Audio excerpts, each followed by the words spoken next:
Hello buddy, San here, engineer, MBA, and investor. In today's video, I want to talk about the latest news on legacy media. Latest news is monkeypox.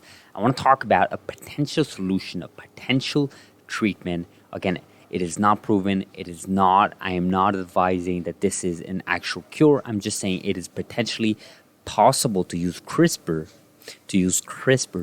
as a solution to tackle monkeypox. Now, obviously, here on legacy media such as CNBC, they're sort of spewing out the fact on monkeypox. Obviously, this is getting a lot of traction on people. Monkeypox is spreading around the world. What is this disease and how dangerous is it? So clearly here talking about health authorities in Europe, talking about Spain and Portugal. Actually, I am in Portugal, so it's quite funny that they're mentioning Portugal as well.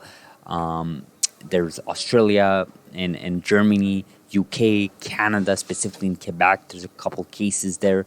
So it's getting a lot of traction. And obviously, I think the last thing you want is an infection with monkeypox, considering around the world, considering we just went through the whole 2020 and even 2021 through several pandemics at this point, right? Several waves of pandemic at least.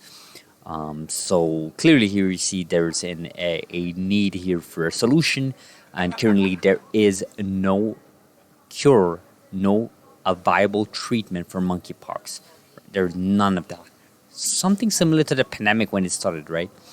So I found this research paper that was published in late 2020. So this is not anything new, but this research paper actually talked about using CRISPR technology, specifically CRISPR-Cas9, to target three essential genes that conserved across the genomes A17L, E3L, and I2L. Three individual single guide RNAs were designed per gene to facilitate redundancy in rendering the gene inactive, thereby reducing the reproduction of the virus, right? So there's three genes that basically tackling each of them through the single guide RNAs that they've tailored for each of those genes.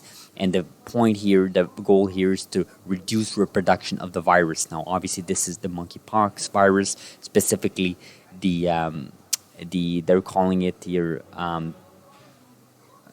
the vaccinia virus as a model organism for other orthopox viruses, right? So, and basically what they ended up doing is they were able to reduce the VACV, right? VACV, which is the vaccinia virus, titer by up to 93.19% per target. So that is a significant drop of the virus. Obviously, this was a package with a specific delivery AAV, not that efficient, but that's what we have right now. Overall, we have identified highly specific CRISPR targets that have significantly reduced VACV, as well as appropriate vector for delivering these CRISPR antiviral components to host cells in vitro. Right, so the pox virus here, they're tackling, and they're going through a bunch of data here with what they were able to extract. In that, again, a research paper was in 2020, late 2020. This is well before this week's news, obviously. So it's not like these bunch of researchers. Let's take a look at what this research paper comes from. Actually, maybe it's a good idea. So a couple of names here. Let's click on site. This looks like this is from the scientific reports, right? So scientific reports, a couple of researchers here, right? So they're going through the research here, and clearly here you can see they're going through, where is it? I think I saw the discussion maybe. So this was, where is it? Yeah, so they're talking about limitation of this study, right?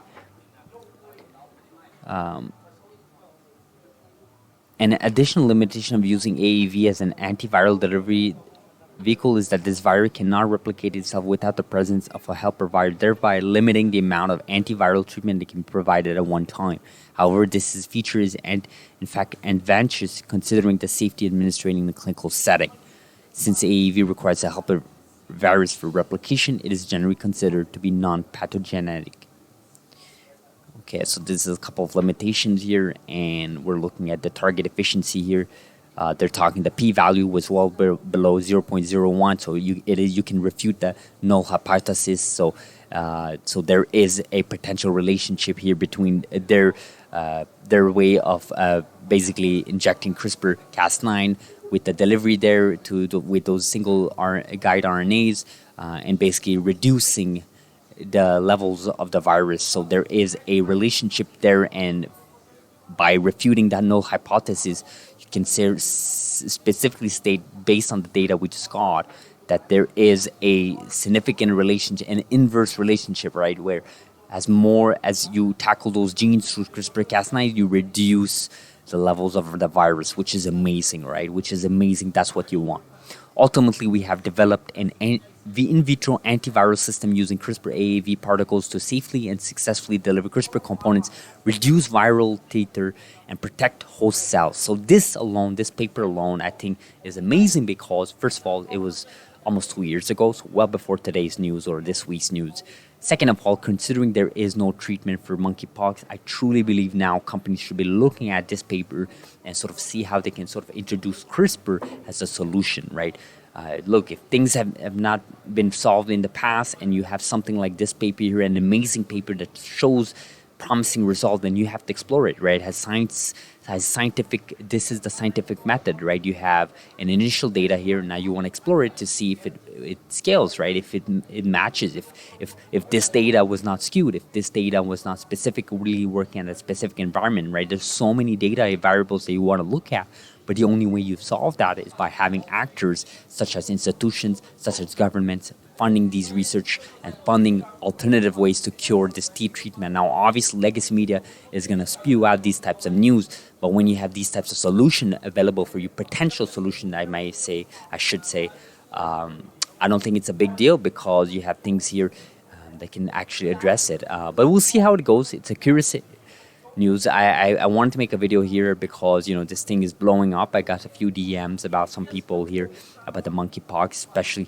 the fact that it was found that in Quebec they had several cases, and of course me being raised in Quebec, lots of people DM me about it, but it's big news. We'll see where it goes. It's a fun video using CRISPR. Let me know what you guys think. Is there something else I'm missing here? Is there maybe another potential paper that we should be looking at? Let me know in the comments below. Thank you so much for watching. I'm still in Porto here. Last night in Porto, it's a beautiful day, very sunny, very hot, very heat, lots of heat, but it's some cloudy now. It's gotten cloudy here, but amazing time so far. I'm having a great time. Hopefully you guys are having a beautiful Friday and hopefully a beautiful weekend as well. I'll see you guys in the next video. Thank you so much for watching. Don't forget to like, don't forget to subscribe like this button says, and I'll see you guys in the next video. Thank you so much for watching.